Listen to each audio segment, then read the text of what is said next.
Começando então com a rainha das uvas tintas, Cabernet Sauvignon. É uma uva que nasceu na região de Bordeaux, na França. Nasceu do cruzamento de duas uvas, Cabernet Franc, uma uva tinta, e Sauvignon Blanc, uma das mais famosas brancas, Cabernet Sauvignon.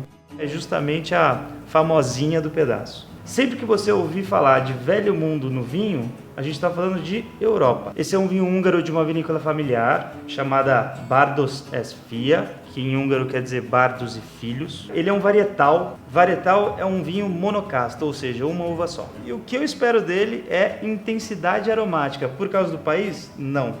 Justamente porque ele tem estágio em barrica.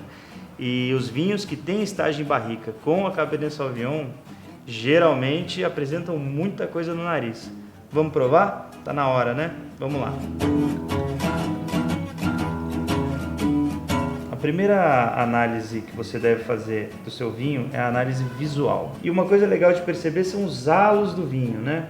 Ou seja, a bordinha que esse vinho tem na taça.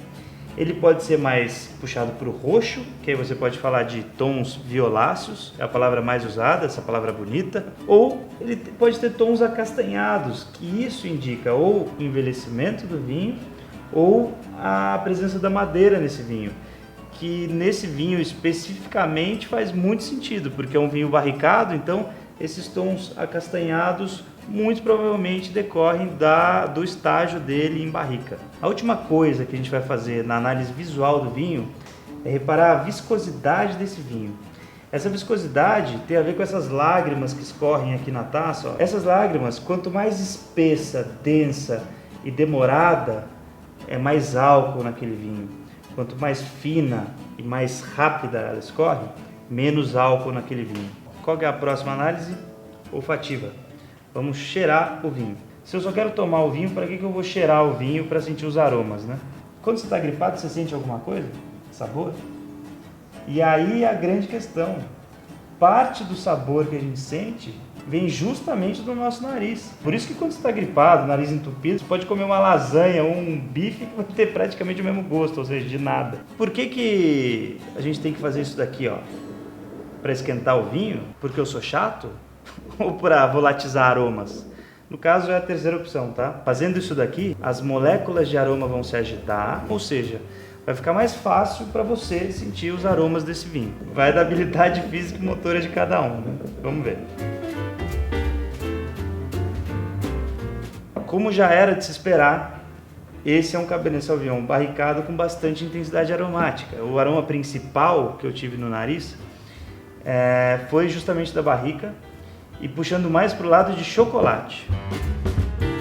Esses aromas de chocolate às vezes vêm da uva e na grande maioria das vezes vem do estágio em barrica. Nesse caso aqui, eu não tenho a menor dúvida que é do estágio em barrica. Uma coisa muito comum da Cabernet Sauvignon, isso é uma coisa que pode te ajudar muito quando você não sabe qual é a uva daquele vinho, se tem aroma de pimentão, muito provavelmente é um Cabernet Sauvignon. Ah, porque um enochato disse isso. Não, é porque tem uma substância na casca do pimentão que também está presente na casca da Cabernet Sauvignon. Não tem algumas vezes que você coloca o vinho na boca e fala, nossa, vinho pesado? Se o vinho é pesado na tua língua, você pode falar que ele tem um corpo intenso, ou um corpo mais pesado, ou um vinho mais potente. O Cabernet Sauvignon geralmente puxa para esse lado, ele tem um peso de boca, um peso de língua geralmente mais elevado. O que mais que a gente pode falar de paladar? Acidez e tanino. Tanino é a substância que está na casca da uva tinta e na semente da uva. E ele é responsável por dar essa sensação de seco na boca, ou seja, ele seca a parte de cima da tua língua. Nesse caso aqui, como é um vinho barricado, eu nem provei ainda ele na boca e já espero bastante tanino dele. Porque a Cabernet Sauvignon tem uma casca bem escura, repleta de tanino, e ele passou por barrica. Ou seja, esse vinho teoricamente vai secar a parte de cima da minha língua, porque o tanino faz isso, ele seca. Por isso que tem gente que não está acostumada com vinho seco, fala, nossa, vinho seco demais. Justamente o tanino é que causa essa sensação do vinho seco. Se o tanino vai secar, o que a acidez tem que fazer? contrário disso, molhar a nossa boca. Então, você vai perceber mais a acidez. É lógico que ela pode estar presente em outros lugares do paladar, mas você vai sentir mais essa acidez na parte lateral da nossa língua. Se eu tomar esse vinho e começar a salivar bastante, é porque é um vinho com bastante acidez. Se eu tomar esse vinho e secar a parte de cima da minha língua, é porque é um vinho muito tânico. Vamos experimentar? Vamos lá.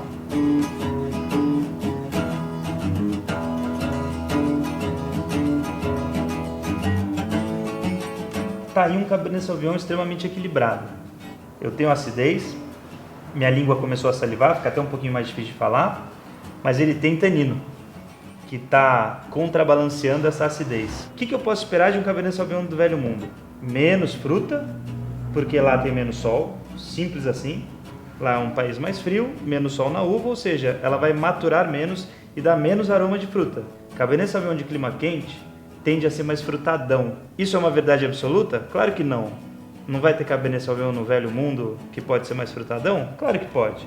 Só que é um bom caminho para você se guiar na hora que você estiver fazendo a degustação do seu Cabernet Sauvignon aí na tua casa. Eu peguei aqui um húngaro até para chutar o balde praticamente, para você saber que tem Cabernet Sauvignon em todos os lugares do mundo, sim, até na Hungria. Só que eles têm nuances diferentes, então é legal você gostar de uma uva encontrando o lugar legal para o teu paladar, assim, fala, putz, eu gosto de Cabernet Sauvignon de clima frio, porque são vinhos mais rústicos, puxam lá pro aroma da fazenda. Ah, não, eu prefiro o Cabernet Sauvignon mais frutadão, da Argentina aqui, porque a uva lá matura bastante, tem bastante sol, então traz aquela coisa da fruta madura pro vinho. Não tenha preconceitos. No vinho, se você tiver preconceito, você só tem a perder. Se divirta, boa degustação e nos vemos aí na próxima uva. Fica de olho no nosso canal. Próximo vídeo, a Malbec vai ser a uva da vez.